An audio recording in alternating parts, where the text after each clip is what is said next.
gawain ng Senado na mag-impluensya ng resource person.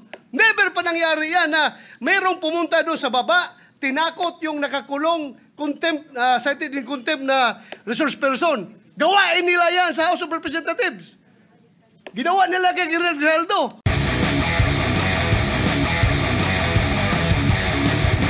We have a very sad experience, Mr. President. Because if the reason why the Speaker requested for Bryce Hernandez to be detained not in the Senate because for fear of being influenced by anybody or any member of the Senate, alam mo, Mr. President, Colonel Grijaldo nag-testify dito sa ating committee about the wrongdoings of the members of the Quadcom.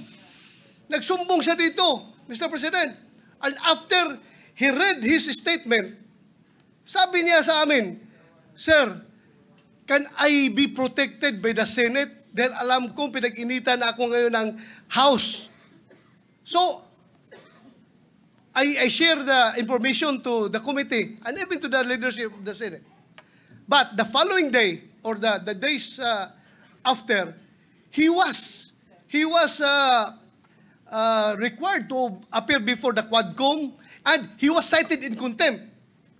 Nang siya ay na-contempt, kinulong siya doon. At nang kinulong siya doon, look, what happened?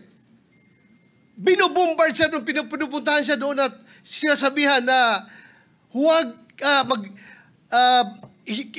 yung gusto namin na mangyari, gawin mo na para makalabas ka na dito sa kulungan.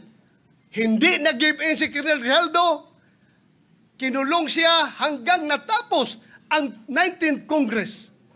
So, Mr. President, sila ay takot sa kanilang ginagawa mismo. Hindi po yan gawain ng Senado na mag-impluensya ng resource person. Never pa nangyari yan na mayroong pumunta doon sa baba, tinakot yung nakakulong, cited in contempt na resource person. Gawain nila yan sa House of Representatives.